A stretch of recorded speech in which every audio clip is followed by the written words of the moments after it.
यार मुझसे नहीं होगा ये सब। कैसे नहीं होगा? करेगा तो सब होगा। तुझे पता है ना, हम ऐसे आधे में काम नहीं छोड़ सकते। हमें अपना काम पूरा करना है। कौन? रिकी? रिकी क्यों? क्योंकि वो तुझ पे लाइन मारता है और ऐसों के साथ ऐसा ही होना चाहिए, और हमारी प्रैक्टिस भी हो जाएगी।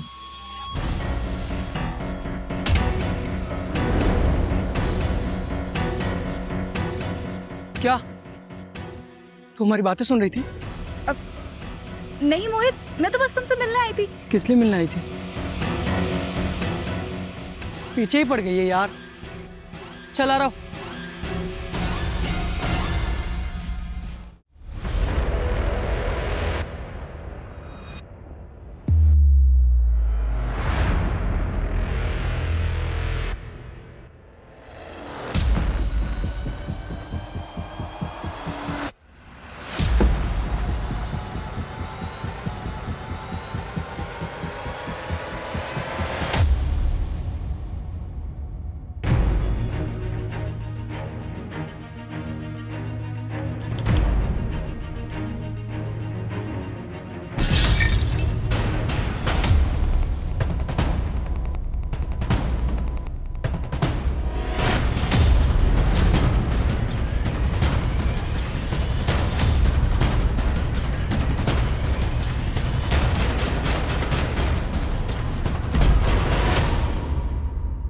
मैं सुबह से इस केक के लिए इंतजार कर रहा था और स्पेशल बनवा के लाया हूं तेरे लिए, और इसके बाद पार्टी भी लेंगे तेरे से।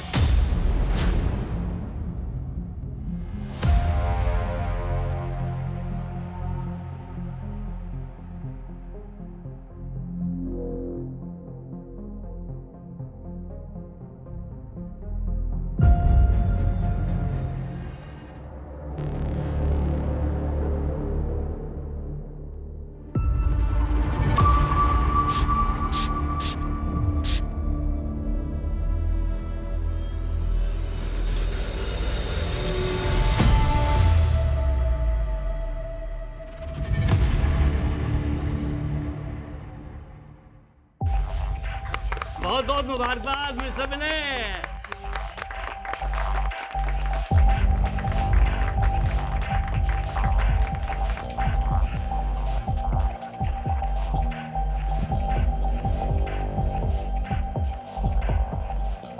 Happy birthday Vinay. Thank you Govind, ये ले यार केक। No thanks. अरे ले लेना, थोड़ा सा जन्मदिन है मेरा यार। अरे भाई किसके चक्कर में पड़ गया मिस्टर टच मी नोट के? ये तो केक को हाथ लगा देगा ना, बारिश हो जाएगी, सैलाब आ जाएगा। सच में यार, ले लेना यार थोड़ा सा। नो अरे थैंक्स। कम ऑन, थोड़ा सा ले ले यार। इसीलिए तेरा कोई दोस्त नहीं है? सन की है तू, सन की। मैंने तुझे बोला था ना, साइको है या एक नंबर का। चल छोड़ मेरे से।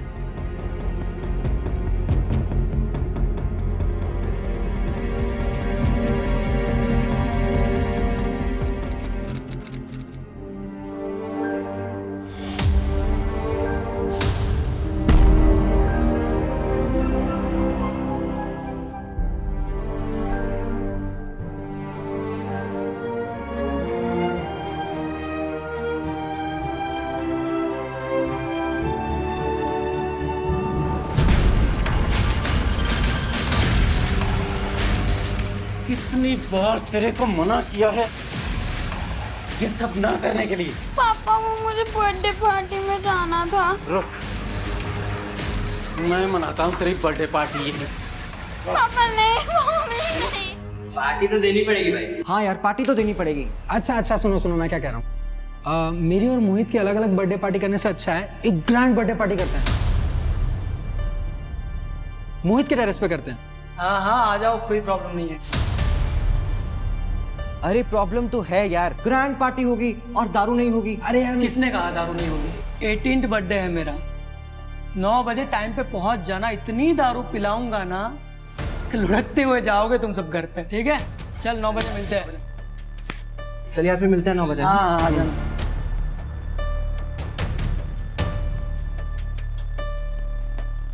मोहित, happy birthday. Thank you Siya. तुम अभी खोल कर नहीं देखोगे? हाँ देखता हूँ, घर जाके देख लूंगा ना। अभी थोड़ा बिजी हूँ मैं, चला रहा हूँ, बाय। बाय। सुन, एक बात बता, सबको बोल तो दिया तूने, दारू कहाँ से लेके आएगा? अरे है ना वो मेरा पड़ोसी जिसको दोस्ती करने का बड़ा शौक है। चल तू भी मेरे साथ चल, तेरे 18th बर्थडे का गिफ्ट है मेरे पास। आज मनाते हैं बर्थडे रॉयल वाला।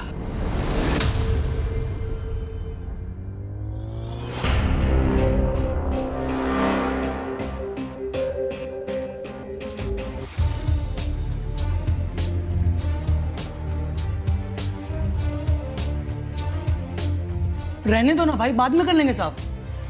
नहीं बस हो गया। ये लो।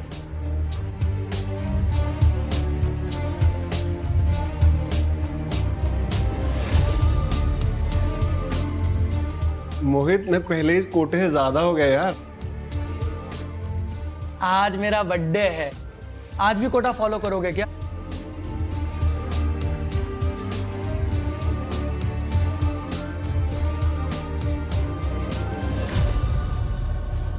टाइम हो गया। मोहित, अरे यू श्योर ये करना ही है? और नहीं तो आए बे, तुझे क्या कहा था?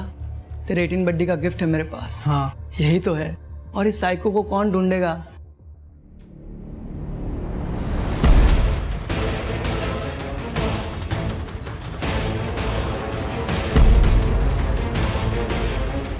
सांसें चल रही हैं इसकी अभी भी।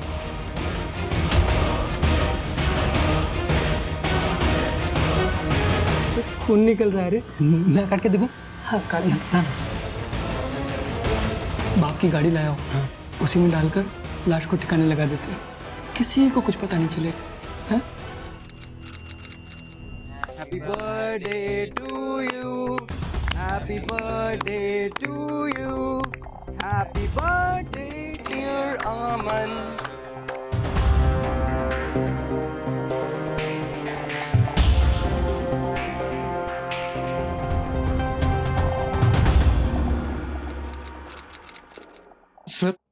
सर आप मेरे साथ चलिए सर, वहां पे कोई गड़बड़ है सर। प्लीज सर आप चलिए मेरे साथ। ठीक है, आप कंप्लेंट लिखवाइए, हम चेक करेंगे। नहीं सर इतना टाइम नहीं है सर उन्होंने दरवाजा भी नहीं खोला सर। प्लीज आप चलिए मेरे साथ। करण जाओ इनके साथ, देखो क्या बात है। चलिए।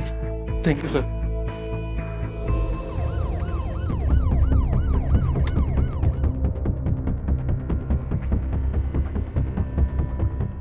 दरवाजा खुलवाओ।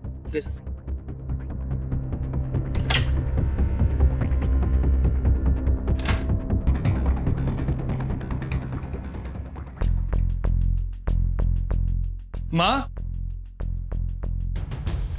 माँ, माँ। सर माँ घर पे नहीं है सर। वो यहाँ अकेली रहती? जी सर। तुम कहाँ रहते हो? सर मैं जॉब के लिए जलंधर रहता हूँ अपनी बीवी के साथ, लेकिन सर हमने यहाँ पे माँ का ख्याल रखने के लिए केयर टेकर रखा हुआ है, बिट्टू है नाम उसका सर। तो ये बिट्टू कहाँ है? पता नहीं सर, कल से उसका भी फोन नहीं मिल रहा, इसलिए तो मैं भागा आया जलंधर से यहाँ पे। कहीं ऐसा तो नहीं कि तुम्हारी माँ किसी रिश्तेदार के घर गई हो? नहीं सर, माँ बिना बताए कहीं नहीं जाती। ठीक है, अपनी माँ का मोबाइल नंबर दो। सर माँ मोबाइल नहीं रखती थी, लैंडलाइन है सर घर पे। वो कहती थी कि मोबाइल पे उनको विश्वास नहीं है। ठीक है, उस कैटेगर बिट्टू का नंबर दे दो और तुम्हारी माँ का दिन का रूटीन बताओ, उन्हें ढूंढने में आसानी होगी।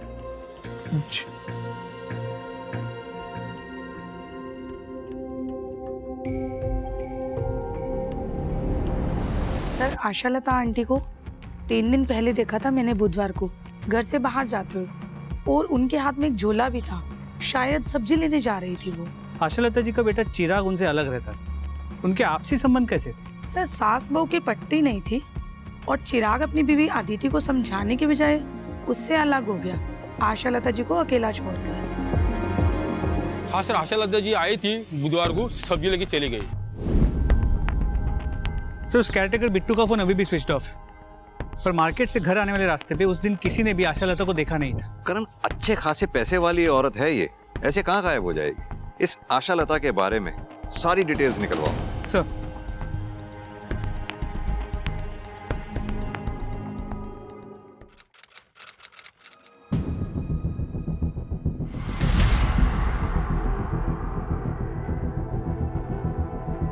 आरव क्या हुआ? ठीक से बैठ, पापा आते ही होंगे।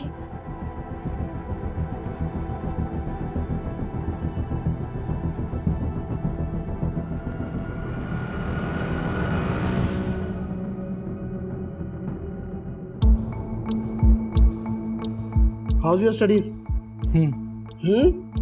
What is you? Answer properly, Arav. Fine, sir. My studies are fine. Good.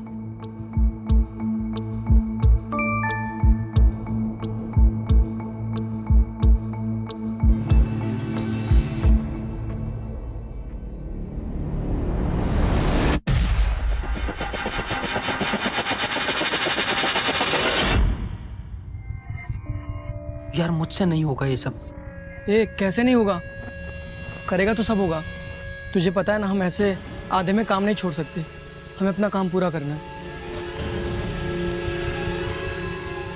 कौन? रिकी? रिकी क्यों? क्योंकि वो तुझ पे लाइन मारता है और ऐसों के साथ ऐसा ही होना चाहिए, और हमारी प्रैक्टिस भी हो जाएगी।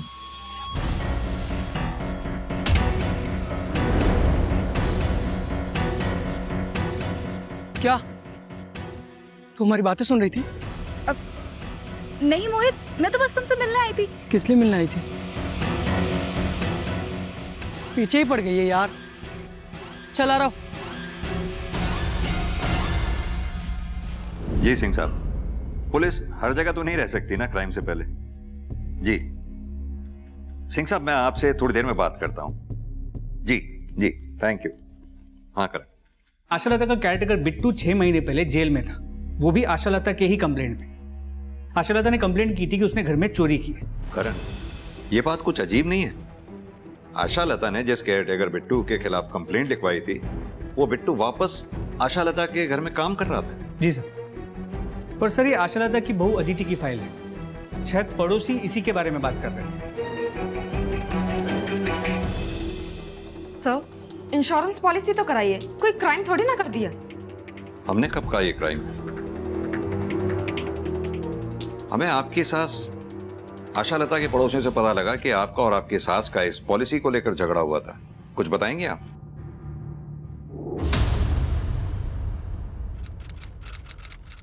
सिर्फ पेपर्स पर नाम है आपका माँ जी। ये पॉलिसी मैंने अपने भाई सूरज से आपके बेटे चिराग और अपने बच्चे के फ्यूचर के लिए करवाई थी। तो फिर उनका नाम करवाती ना, मेरा नाम क्यों करवाया? कि मैं जल्दी मर जाऊं और पैसा तुम लोगों को मिल जाए। माँ जी, किसी पर तो विश्वास कीजिए। आप अपने बेटे की बात कर रही हैं। मुझे उस पे पूरा भरोसा है, तुझ पे और तेरे भाई सूरज पे एक पैसे का भरोसा नहीं है। तू मेरे बेटे को मुझसे दूर ले जा सकती है तो मुझे मरवा भी सकती है। सर, मैं तो भला ही सोच रही थी, इसीलिए अपने भाई सूरज से पॉलिसी करवाई थी। मिस्टर चिराग, आप जरा मुझे ये बिट्टू का चक्कर समझाएंगे? सर एक्चुअली मेरी माँ का नेचर थोड़ा डिफिकल्ट है, हर कोई उसके साथ एडजस्ट नहीं कर पाता। इसीलिए तो सर हमने बिट्टू को वापस काम पे रखा था कि बिट्टू माँ के नेचर के बारे में भी जानता है और यहाँ पहले काम भी कर चुका है। लेकिन हाँ सर, चोरी के बाद हमने बिट्टू की अच्छी तरह से जांच पड़ताल की थी, सब ठीक था सर। चलो करें।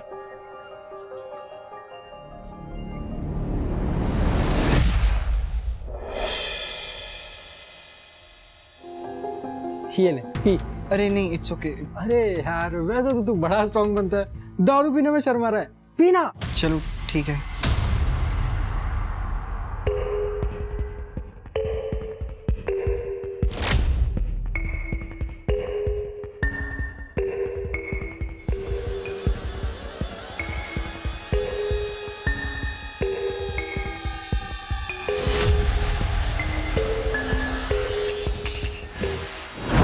गया?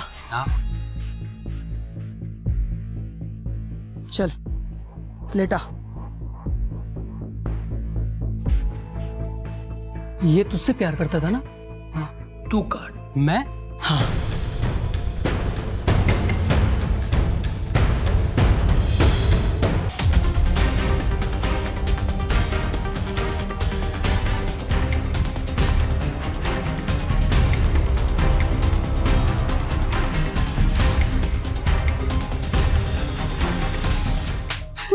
क्या किया आशा लता जी के साथ? कहाँ है वो? साहब मैंने कुछ नहीं किया साहब। कुछ नहीं किया? कुछ नहीं किया तो छुपा हुआ क्यों था और हमें देख के भागा क्यों? साहब मैडम ने ना जेल भिजवाया था मुझे, और मैं उन्हीं के साथ रहता था, काम करता था, तो मुझे पता था कि उनके गायब होने के बाद आप मुझे ही सबसे पहले पकड़ोगे, जेल में बंद करोगे, इसलिए डर के छुप गया था सर मैं। तो क्यों गया था उनके पास काम करने? तो सब क्या करता, भूखा मरता गया, ना जेब में पैसे थे ना नौकरी थी, इसलिए मैं उनके पास वापस चला गया जब उन्होंने मुझे बुलाया। और वापस आकर मैडम को गायब कर दिया, बदला लिया उनसे? मैंने कुछ नहीं किया सर, सच बोल रहा हूँ, कसम से सर। करण, थाने लेकर चलो उसे, वही बात करेंगे इससे।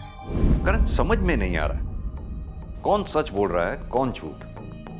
मेरी गट फीलिंग कहती है इस आशा लता के साथ जो कुछ भी हुआ है वो घर और सब्जी मार्केट के रास्ते में हुआ है। करण, एक काम करो, स्निफर डॉग को बुलाओ, अच्छे से चेक करते हैं, शायद कुछ हाथ लगे।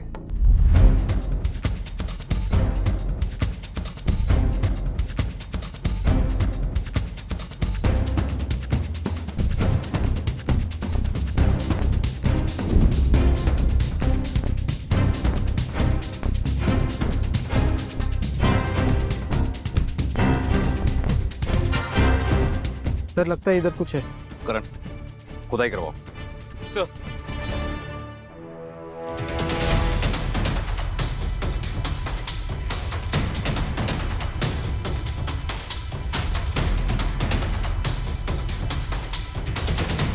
एक मिनट, हाथ से निकालो। आशा लता, सर इधर आइए।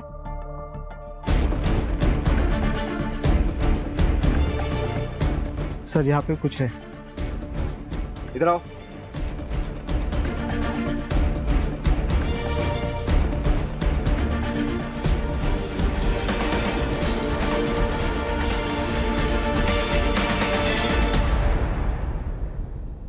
हाथ से निकाल, हाथ से, दोनों हाथ से।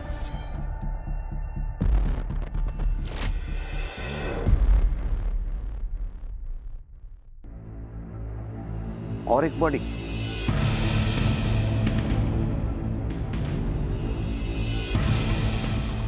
सर इधर आइए।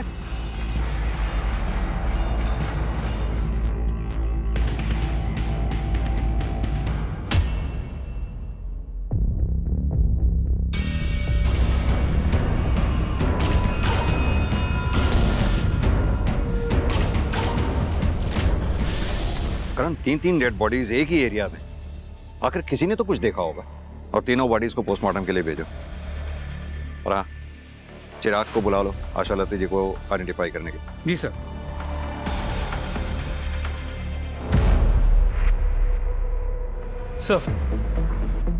सर तीनों बॉडीज की पोस्टमार्टम रिपोर्ट, ये आशा लता की पोस्टमार्टम रिपोर्ट।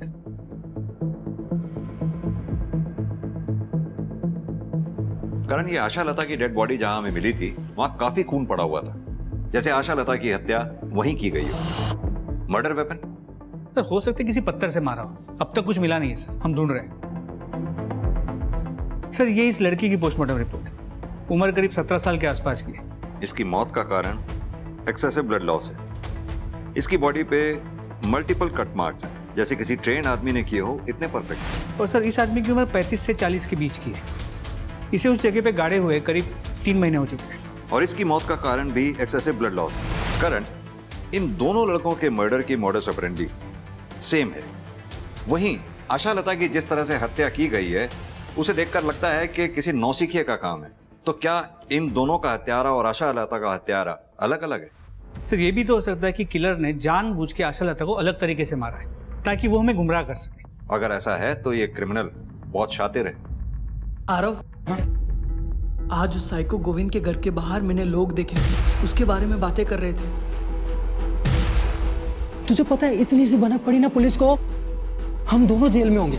3 महीने हो गए, किसी को कुछ पता नहीं चला, और अब अपने आप पता चल जाएगा। गोविंद के साथ हमें कभी किसी ने देखा है? नहीं ना? ठीक है, हमें गोविंद के साथ किसी ने नहीं देखा, लेकिन रिकी, उसके घर वाले नहीं ढूंढ रहे होंगे उसे? हाँ तो ढूंढने देना, सबको पता है जब से वो तुझे लाइक करता था हमारा और उसका कोई लेना देना नहीं था। अरे हट ना यार, ए रुकना, क्यों टेंशन ले रहा है तू? मैंने अपने टारगेट इतने सोच समझ कर चुने हैं कि कोई हमें उनसे कनेक्ट नहीं कर पाएगा। और तू भूल मत, मुझसे ज़्यादा स्मार्ट यहाँ कोई नहीं। नेक्स्ट टारगेट बताओ, किसे बनाना है? चूहा, चूहा, चूहा, पापा चूहा है उधर। चल मेरे साथ। नहीं, नहीं पापा, नहीं, नहीं पापा। अब तुझे चूहों की आदत डालनी पड़ेगी, तभी बाहर निकालूंगा। पापा नहीं, पापा।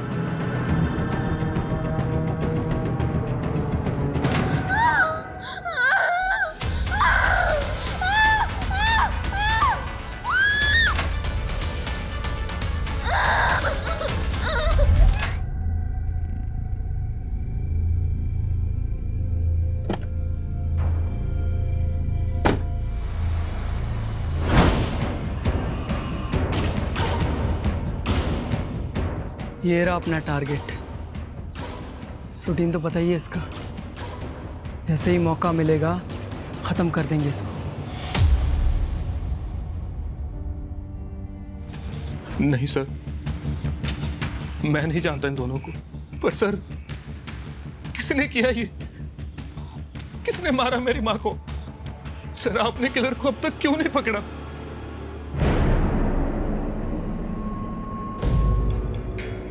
कातिल को ही ढूंढने की कोशिश कर रहे हैं हम चिराग, लेकिन इसमें हमें तुम्हारी मदद चाहिए। क्या तुम जानते हो किसी के बारे में, कोई ऐसा कि तुम्हारी माँ आशालता का कत्ल कर सकता हो? नहीं सर।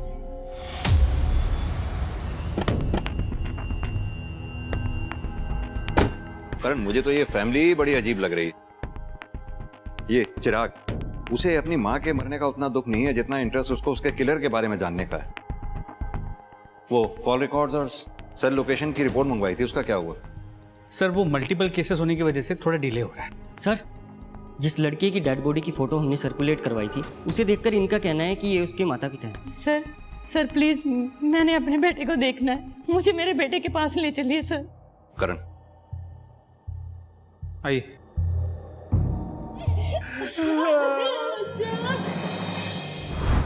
इन दोनों में से किसी को जानते हैं आप लोग?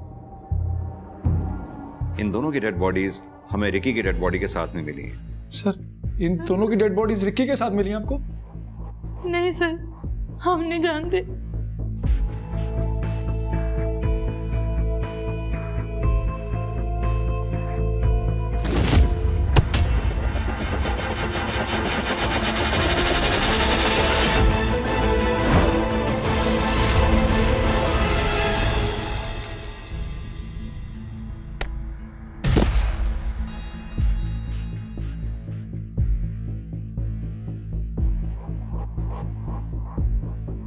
अरे वादी, तेरी टांगे तो कानून के हाथों से भी लंबी है, जिसे देखो उसे गिरा देती है।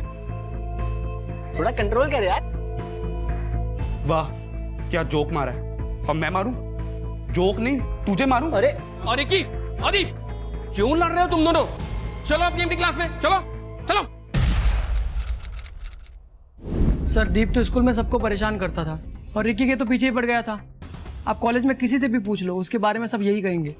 रिकी के पीछे मैं क्यों पढ़ूंगा सर? वो तो खुद लड़कों के पीछे पड़ता था। मतलब? लड़कों को पसंद करता था। लेकिन अब सर, रिकी के बारे में आरव से पूछिए, वो मोहित का बेस्ट फ्रेंड है। रिकी आरव को भी लाइक करता था। सर ऐसा कुछ भी नहीं था, वो दीप खुद फंस गया तो अब मुझे भी फंसा रहा है।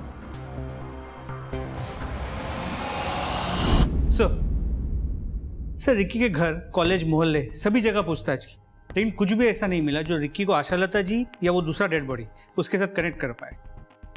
करण, इन दोनों लड़कों की डिटेल पोस्टमार्टम रिपोर्ट के मुताबिक दोनों के सिस्टम में अल्कोहल पाया गया, वो भी काफी अमाउंट में। और यही नहीं, इन दोनों का मर्डर किसी सर्जिकल इंस्ट्रूमेंट से हुआ है जो कि साइंस लैब या किसी केमिस्ट शॉप पे मिलता है। और आशालता जी? जबकि आशालता की पोस्टमार्टम रिपोर्ट में ऐसा कुछ नहीं है, लेकिन उससे जुड़े लोगों की सेल लोकेशंस एक आदमी की तरफ इशारा करेगी। जिस दिन तुम्हारी मां गायब हुई, फ्राइडे को, तुम त्रिलोक चौक में ही थे। क्या कर रहे थे वहां पर? सर मैं कहा सर, मैं नहीं था सर। अच्छा, तो फिर ये कौन है जो तुम्हारी माँ के घर के पास वाले एटीएम से पैसे निकाल? सर ये मैं ही हूं, लेकिन सर मैं अपने एटीएम से पैसे निकाल रहा था, किसी और की थोड़ी ना। देख भाई चिराग, इतना तो तय है कि फ्राइडे को तुम त्रिलोक चौक में ही थे। अब शराफत से बता दो कि वहां कर क्या रहे थे। बोलो। माँ आप अपनी सारी प्रॉपर्टी ऐसे कैसे चैरिटी में दान कर सकती हो? हाँ, मुझे जिंदा रहना है। तेरी बीवी इंश्योरेंस का पैसा लेने के लिए मुझे समय से पहले मरवा देगी। माँ वो इंश्योरेंस आपके होने वाले पोते के लिए है। नौकरी नहीं है मेरे पास, नौकरी चली गई है मेरी, पैसे नहीं है मेरे पास उसे पालने के लिए। जब घर की लक्ष्मी कुलक्ष्मी हो जाती है ना, तब ऐसा ही होता है। ना तू अदिति से शादी करता और ना मुझसे दूर गया होता, तो आज ये सब तेरे साथ ना हो रहा होता। अब मेरे साथ लड़ना बंद कर। मेरी प्रॉपर्टी, मैं जो मर्जी करूं, तुझे इससे क्या लेना देना? हाँ? इतनी सी बात हुई और माँ मार्केट चली गई और मैं भी वहां से निकल गया। लेकिन सर मैं सच कह रहा हूं सर, मैं अपनी माँ को मारने के बारे में सोच भी नहीं सकता सर। इस चिराग पर बिल्कुल भी भरोसा नहीं किया जा सकता। जो एक बार झूठ बोल सकता है वो बार बार भी झूठ बोल सकता है। और अब तो एक चीज धीरे धीरे क्लियर भी होती जा रही है कि आशा लता के मर्डर की मॉडस ऑपरेंडी उन दोनों के मर्डर के मॉडस ऑपरेंडी से डिफरेंट है। और अब तो डिटेल पोस्टमार्टम रिपोर्ट में भी ये क्लियर हो गया है कि आशा लता के विसरा में अल्कोहल नहीं था, जैसा कि उन दोनों लोगों के पेट में था। अपने एफर्ट्स बढ़ाओ करण। इस अनजान आदमी के बारे में पता लगाना बहुत जरूरी होगा। कोई ना कोई तो होगा इसे जानने पहचानने वाला।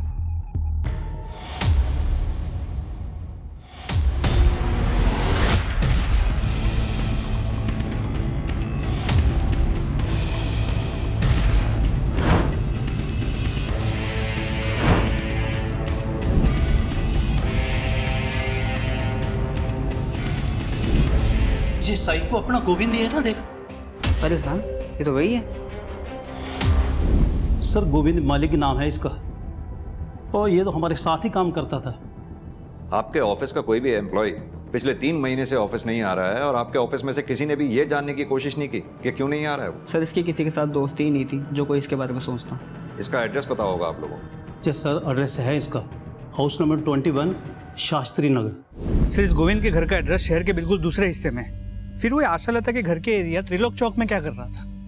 करण एक काम करते हैं, घर पर चलकर देखते हैं, शायद कोई ना कोई क्लू हाथ लगे। और ये काम हमें जल्द से जल्द करना होगा, क्योंकि आई एम श्योर कातिल हाथ पर हाथ रखकर नहीं बैठा होगा, जरूर अपना नेक्स्ट स्टेप प्लान कर रहा होगा। अरे ये क्या किया? ये पिछले एक्सपेरिमेंट से थोड़ा अलग नहीं हो गया? अलग ही तो करना था, जिससे और ज्यादा मजा आए, पुलिस भी कंफ्यूज हो जाए।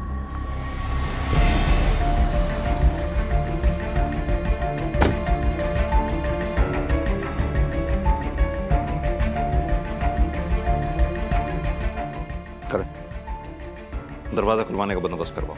सर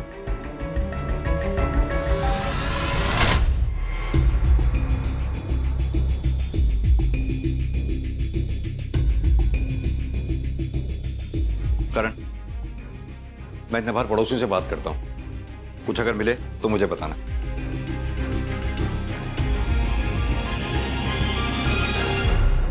तीन महीने से आपका पड़ोसी घर में गायब है, आप लोगों को पड़ी ही नहीं।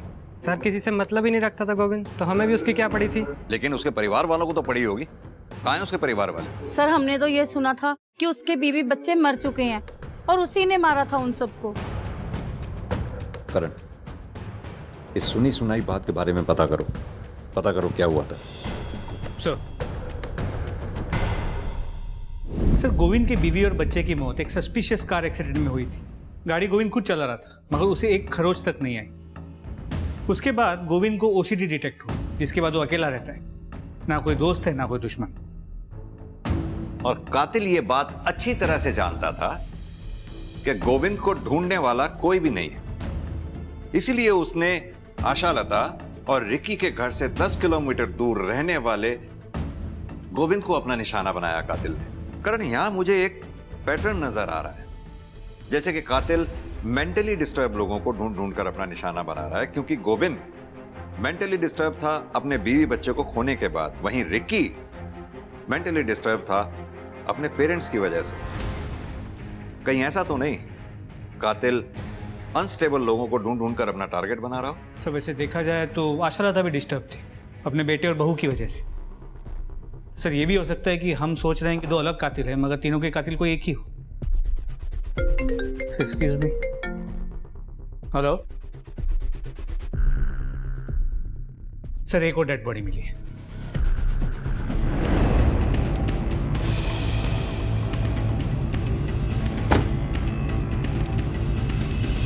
एक काम करो, क्राइम सीन सील कर दो, देखो कुछ मिलता है क्या। Okay sir. करण, ग्लव्स देना। सर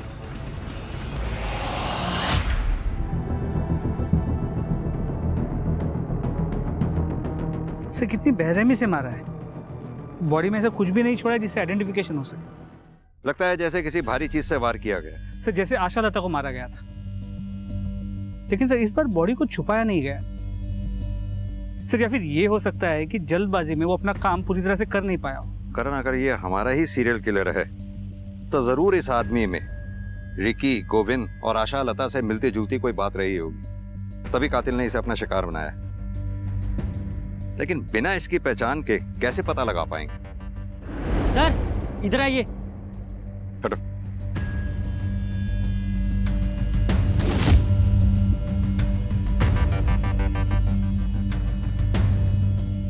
करण, फॉरेंसिक टीम को बुलाओ, टायर ट्रैक एग्जामिनेशन करवाओ, शायद उससे पता चले किस गाड़ी के टायर हैं ये। और हाँ, पता करो इस रूट पे आगे कहीं सीसीटीवी लगा हो तो शायद उसकी फुटेज से इधर की तरफ आने वाली गाड़ियों के बारे में कुछ पता चल सके। जी सर।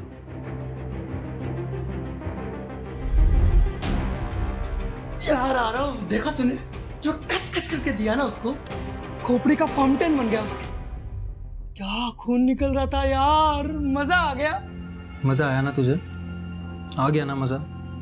अभी बस करते हैं ना यार, बहुत हो गया, मुझसे नहीं होता अभी।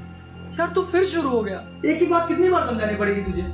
देख, अपना काम पूरा होने में सिर्फ एक स्टेप बाकी है, वो कर लेते हैं, फिर बंद कर देंगे बस। ठीक है, लेकिन मुझे थोड़ा टाइम चाहिए। ले ले टाइम।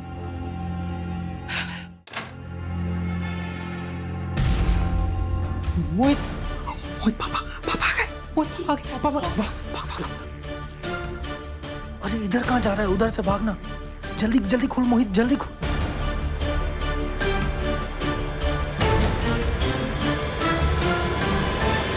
आरव, तुम्हें पढ़ने के लिए बोला था, ये क्या तमाशा लगा रखा है तुमने? Do you want to become a failure in your life? No sir. तो पढ़ने के टाइम पे क्यों बुलाया तुमने इसको? एक्चुअली सर वो मैं। Shut up! I am talking to my son. तुम बीच में कौन होते हो बोलने वाले? Get out! अगला काम जल्दी करना पड़ेगा, तू सोच ले। उधर से नहीं, इधर से।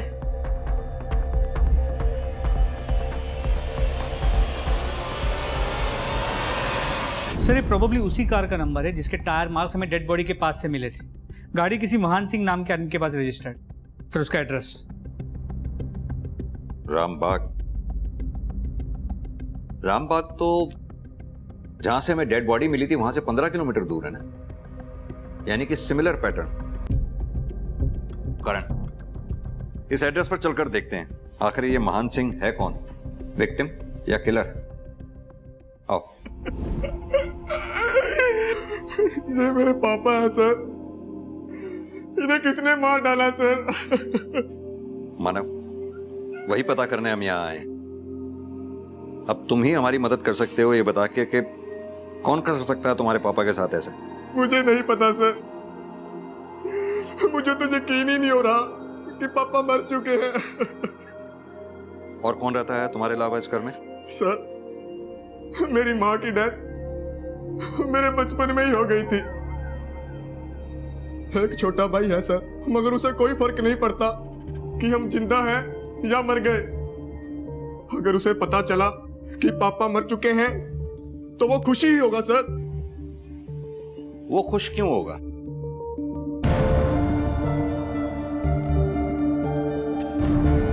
ये तुम्हारा भाई है? जी सर।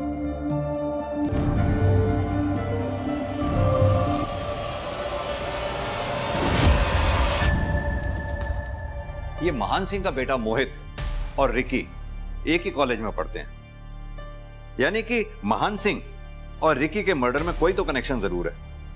अब या तो मोहित इसका खुद जिम्मेदार है या फिर कॉलेज का कोई लड़का इन सबका जिम्मेदार।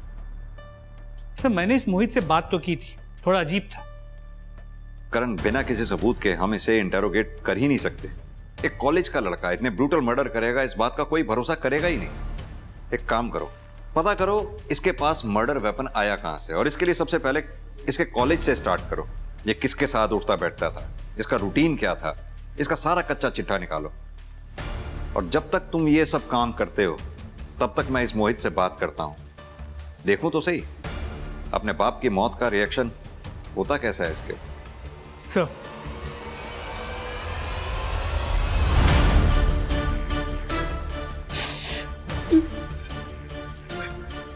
मोहित, तुम्हारे भाई मानव ने हमें बताया कि तुम्हारी अपने पापा से बनती नहीं थी, क्या ये बात सही है? सर वो पापा थे मेरे, कोई दोस्त नहीं थे जो हर बात पर बने। और वैसे भी हर बाप बेटे में थोड़ी बहुत अनबन होती है सर, हमारे बीच भी। क्या आपके कॉलेज के किसी लैब में से कोई इक्विपमेंट मिसिंग है? जी सर, एक स्कैल्पेल और एक सर्जिकल नाइफ, बट मैंने सोचा खो गए होंगे। क्या मोहित की एक्सेस थी इन इक्विपमेंट्स तक? सर एक्सेस तो हर बच्चे की होती है जो लैब में जाता है। बाकी मोहित के बारे में आपको ज़्यादा सिया बता सकती है, मोहित की लैब पार्टनर। देखो सिया, मोहित के बारे में सब कुछ जानना हमारे लिए बहुत इंपॉर्टेंट है। अगर तुम हमसे कुछ भी छुपाओगी तो तुम मोहित का हेल्प करोगी और उसका रिजल्ट तुम्हारे लिए अच्छा नहीं होगा। तो बताओ। सब मोहित को लैब इक्विपमेंट्स का बहुत शौक था, बहुत फैसिनेशन था। मुझे लगा था वो साइंस का अच्छा स्टूडेंट है, शायद इसलिए इन सब चीज़ों का शौक रखता है। मगर फिर क्या? सब मैंने मोहित को रिकी के बारे में बोलते हुए सुना था। कौन रिकी?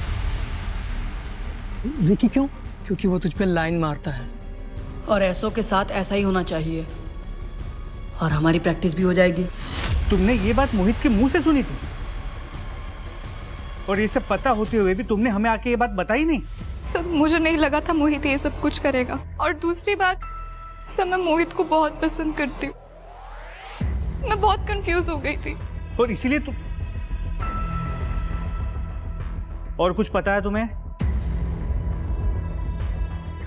सब मैंने मोहित का पीछा किया था उसके अड्डे तक। कौन सा अड्डा?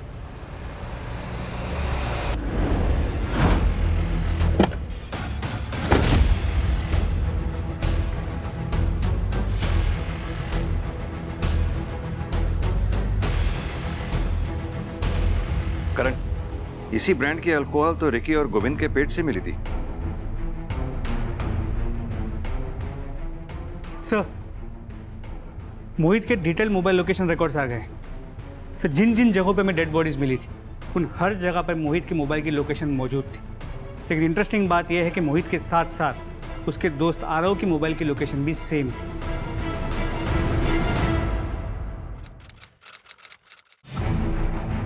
मेरा बेटा होकर भी ये लड़की बनने का शौक चढ़ा है तुझे?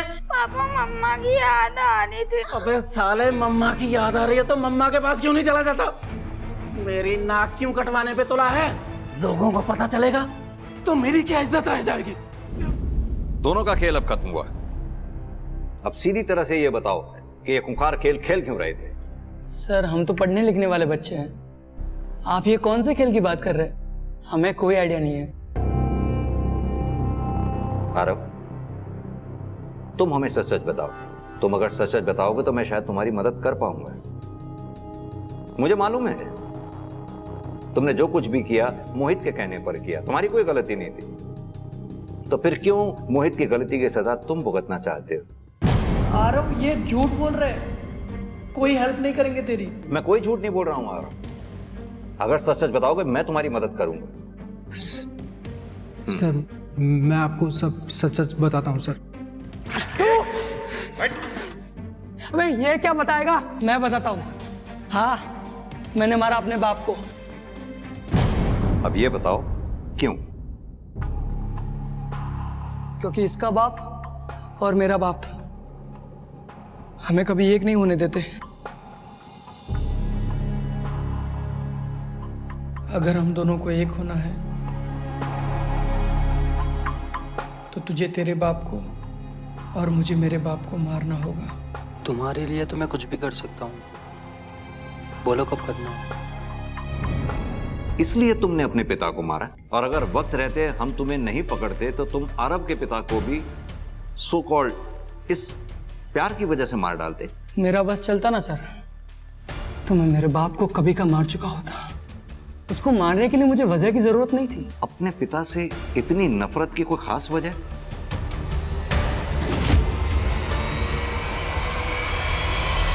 गोविंद को क्यों मारा? प्रैक्टिस चाहिए थी सर, रिकी को मारने के लिए। तो रिकी को क्यों मारना चाहते? सर वो क्योंकि रिकी की नजर थी मुझ पर तो। और आरव को कोई ऐसे देखे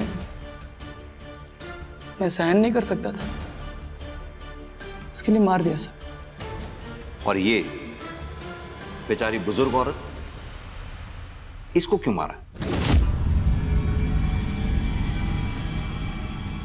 सर हमने किसी औरत को नहीं मारा, जितनों को भी मारा सब बता दिया आपको।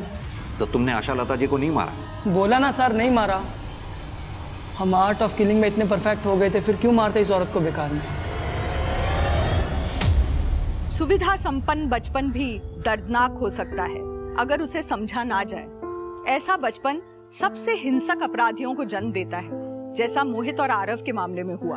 आशा लता के केस में इतने संदिग्ध थे, उसका बेटा चिराग, बहू अदिति, अदिति का भाई अमन, आशा लता का केयरटेकर बिट्टू या एनजीओ की हेड मेघा, सभी पुलिस के रडार में थे, मगर इनमें से सबूत किसी के खिलाफ नहीं था। आशा लता का मामला अब शायद पुलिस की फाइलों में अनसुलझा ही रह जाए, मगर ये आशा लता का केस ही था जिसने पुलिस को मोहित और आरव के एक्सपेरिमेंटल मर्डर्स को सुलझाने में मदद की थी। बचपन में जब मोहित और आरव को शायद सबसे अधिक समर्थन और समझे जाने की जरूरत थी, तब उन्हें यातना और पीड़ा दी गई थी, वो भी उनके अपनों के ही द्वारा। और इस यातना का बदला उन्होंने वैसी ही यातनाएं दूसरों को देकर लिया। दोनों के ही अपराध अक्षम्य हैं, मगर इन अपराधों के वे अकेले जिम्मेदार नहीं हैं। उनके परिवार, उनकी परवरिश भी उनके अपराधों में बराबर की हिस्सेदार। इसी के साथ अब मैं रेणुका शाहने आपसे विदा लेती हूँ। हम फिर मिलेंगे ऐसी एक कहानी के साथ जो रखेगी आपको सतर्क और जिंदगी को सुरक्षित। तब तक अपना और अपने परिवार का ख्याल रखिए और देखते रहिए क्राइम पेट्रोल सतर्क। जय हिंद।